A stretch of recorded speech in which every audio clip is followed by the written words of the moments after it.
मधुबन के बाबा, मधुबन के बाबा मुरली वाले, आपका क्या कहना, आपका क्या कहना।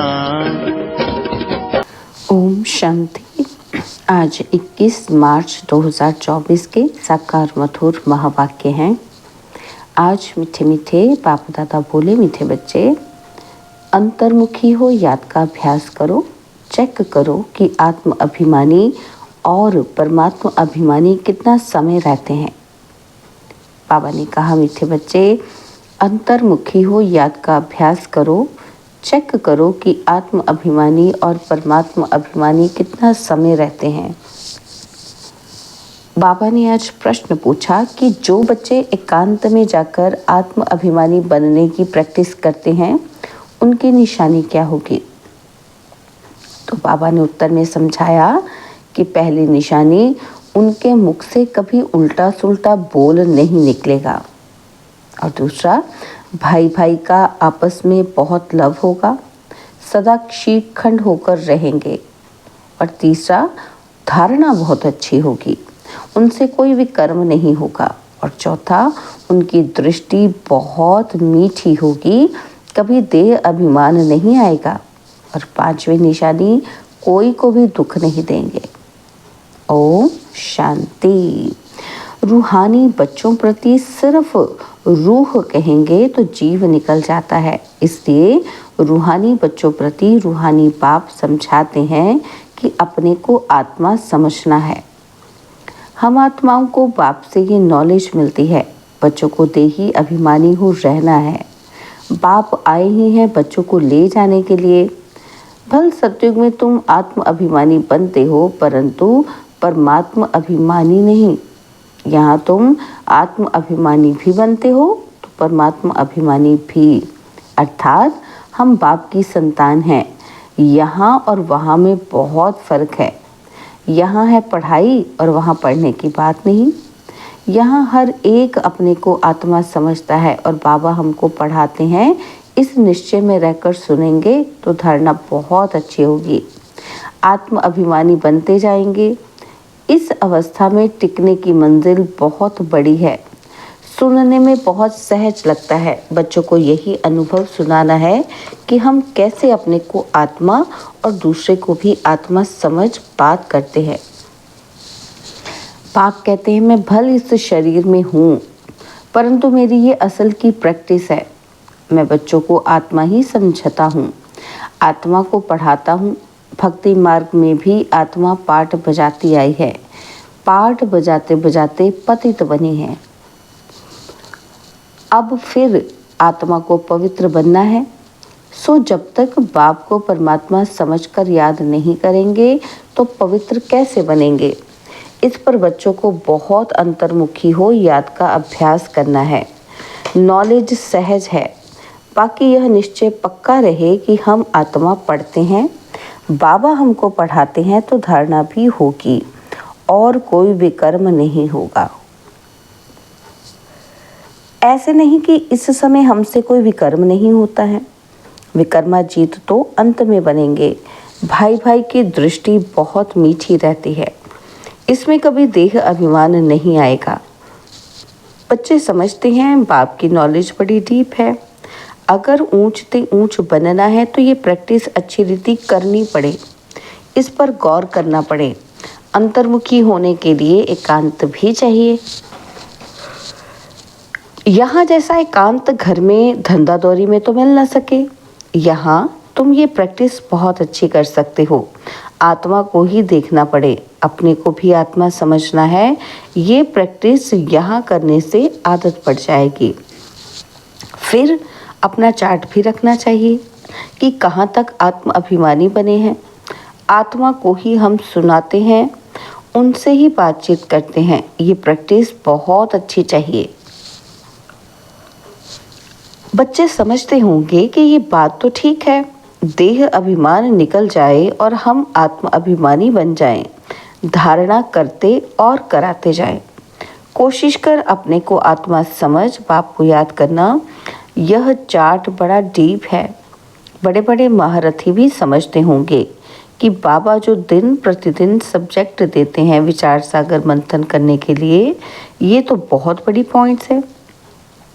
फिर कभी भी मुख से जो कोई उल्टा सुल्टा अक्षर नहीं निकलेगा।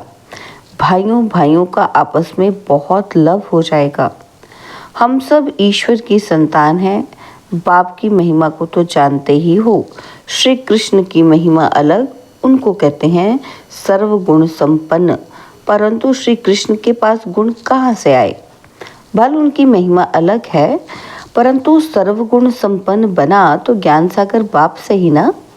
तो अपनी जांच बहुत रखनी है, कदम कदम पर पूरा पोता मेल निकालना है। व्यापारी लोग सारे दिन की मुरादी रात को संभालते हैं, तुम्हारा भी व्यापार है ना, तो रात्रि को जांच करनी है कि हमने सबको भाई भाई समझकर बात की, कोई को दुख तो नहीं दिया। क्योंकि तुम जानते हो हम सब भाई क्षीर सागर की तरफ जा रहे हैं। यह है विषय सागर। तुम अभी न रावण राज्य में हो ना राम राज्य में हो, तुम बीच में हो। तो अपने को आत्मा समझ बाप को याद करना है। देखना है कि कहाँ तक हमारी वह भाई भाई की दृष्टि की अवस्था रही। हम सब आत्माएं आपस में भाई भाई हैं। हम इस शरीर से पाठ बजाते हैं। आत्मा अविनाशी है, शरीर विनाशी है। हमने 84 जन्मों का पाठ बजाया है। अब बाप आए हैं, कहते हैं मामेकम याद करो, अपने को आत्मा समझो। आत्मा समझने से भाई भाई हो जाते हैं। यह बाप ही समझाते हैं। बाप के सिवाय और कोई का पाठ ही नहीं, प्रेरणा आदि की बात नहीं। जैसे टीचर बैठ समझाते हैं, वैसे बाप बच्चों को समझाते हैं। ये विचार सागर करने की बात है। इसमें समय भी देना पड़ता है। बाप ने धंधा आदि करने के लिए तो कह दिया है, लेकिन याद की यात्रा भी ज़रूरी है। उसके लिए भी टाइम निकालना चाहिए। सर्विस भी सबकी भिन्न भिन्न है। कोई बहुत टाइम निकाल सकते हैं। मैगज़ीन में भी युक्ति से लिखना है कि यहाँ ऐसे बाप को याद करना होता है, एक दो को भाई भाई समझना होता है। बाप आकर सभी आत्माओं को पढ़ाते हैं। आत्मा में दैवी गुणों के संस्कार अभी भरने हैं। मनुष्य पूछते हैं कि भारत का प्राचीन योग क्या है। तुम समझा सकते हो, परंतु तुम अभी बहुत थोड़े हो। तुम्हारा नाम निकला नहीं है। ईश्वर योग सिखलाते हैं। ज़रूर उनके बच्चे भी होंगे, वह भी जानते होंगे, ये किसी को पता भी नहीं है। निराकार बाप कैसे आकर पढ़ाते हैं? वे खुद ही समझाते हैं कि मैं कल्प कल्प संगम युग पर आकर खुद बताता हूँ कि मैं ऐसे आता हूँ, किसके तन में आता हूँ। इसमें मूंझने की बात नहीं। यह बना बनाया ड्रामा है। एक में ही आता हूँ। प्रजापिता ब्रह्मा द्वारा स्थापना, वह मुरब्बी बच्चा पहले पहले बनते हैं। आदि सनातन देवी देवता धर्म स्थापन करते हैं,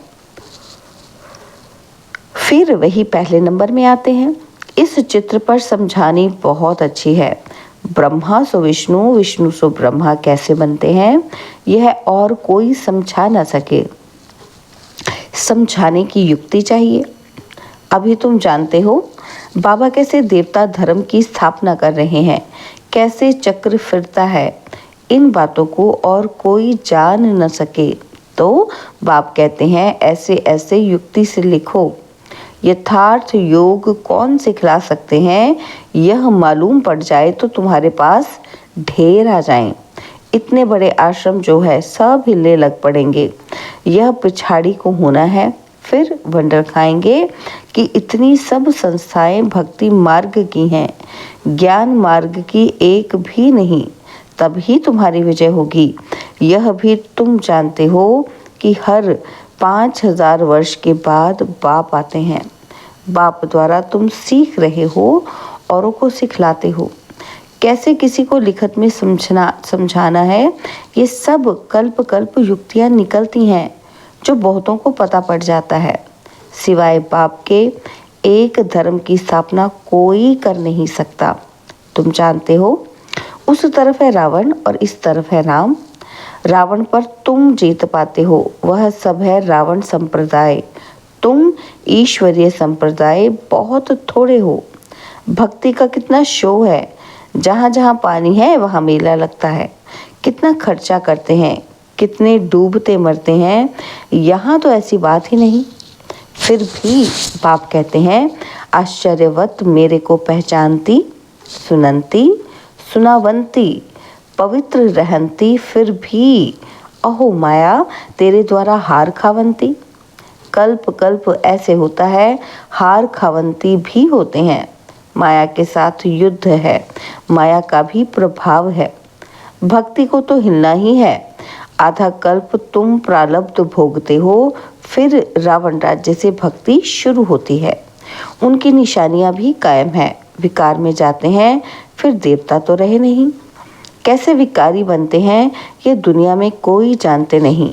शास्त्रों में लिख दिया है कि वाम मार्ग में गए, कब गए ये नहीं समझते हैं। ये सब बातें अच्छी रीति समझने और समझाने की हैं। यह भी तब समझे जब निश्चय बुद्धि हो। उनकी कशिश होगी, कहेंगे ऐसे बाप से हमको मिलाओ, परंतु पहले देखो कि घर जाने के बाद वह नशा रहता है, निश्चय बुद्धि रहते हैं। भल याद सतावे, चिट्ठी लिखते रहें, आप हमारे सच्चे बाबा हो, आपसे ऊंचा वर्षा मिलता है। आपसे मिलने बगैर हम रह नहीं सकते। सगाई के बाद मिलना होता है और सगाई के बाद तड़पते हैं। तुम जानते हो कि हमारा बेहद का बाप, टीचर, साजन आदि सब कुछ है, और सबसे दुख मिला, और सबसे तो दुनिया में दुख मिला, और उनकी एवज में बाप सुख देते हैं, वहाँ भी सब सुख देते हैं। इस समय तुम सुख के संबंध में बंध रहे हो। ये पुरुषोत्तम बनने का पुरुषोत्तम युग है। मूल बात है, अपने को आत्मा समझना है, बाप को प्यार से याद करना है। याद से खुशी का पारा चढ़ेगा। हमने सबसे जास्ती भक्ति की है, धक्के बहुत खाए हैं।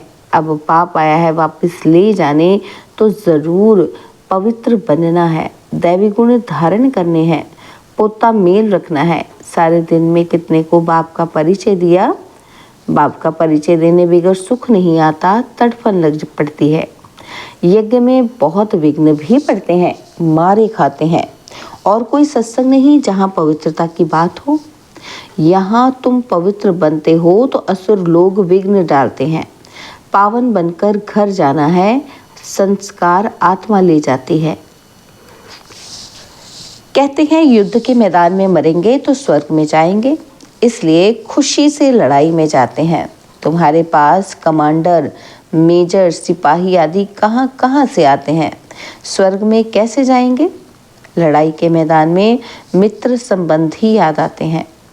अब बाप समझाते हैं सबको वापस जाना है, अपने को आत्मा समझो, भाई भाई समझो, बाप को याद करो। जो जितना पुरुषार्थ करेंगे उतना ऊंच पद पाएंगे।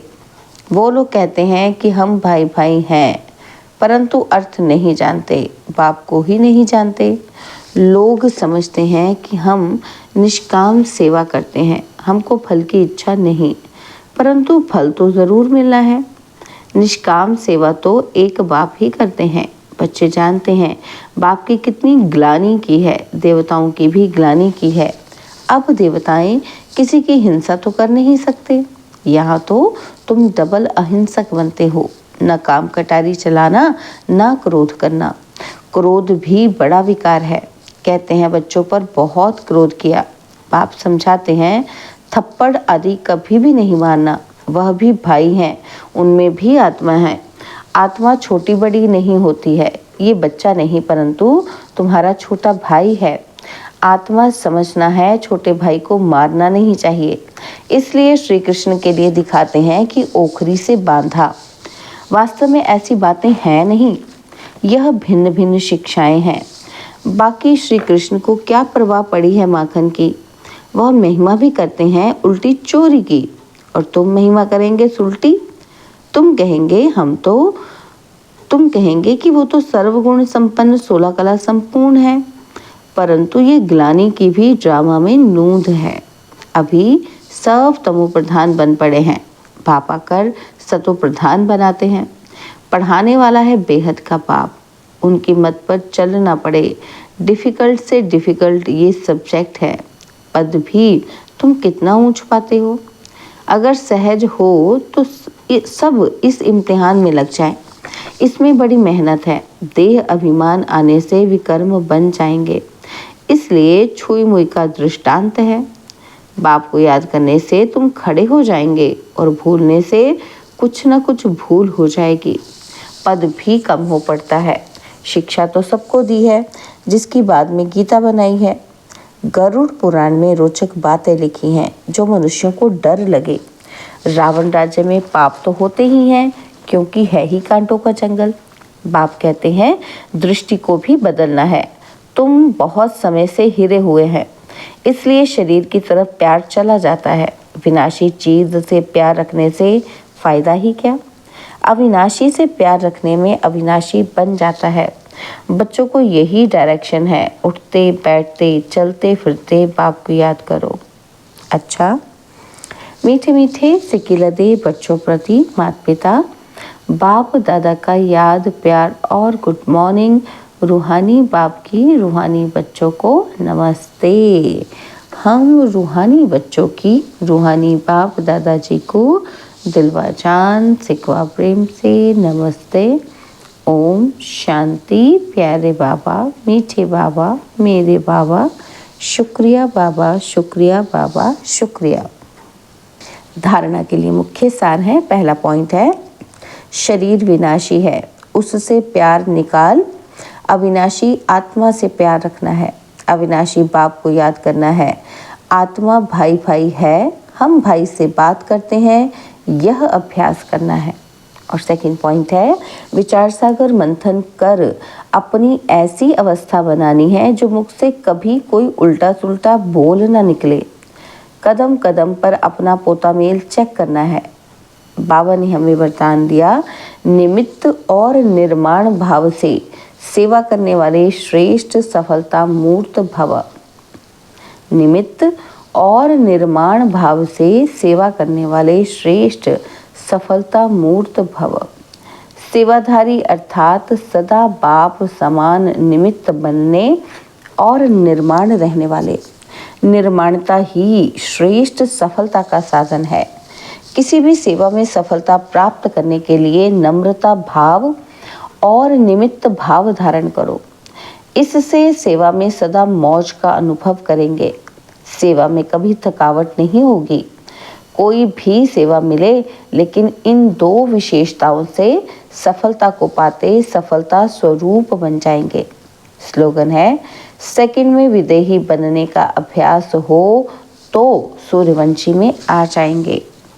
सेकंड में विदेही बनने का अभ्यास हो तो सूर्यवंशी में आ जाएंगे। ओम शांति।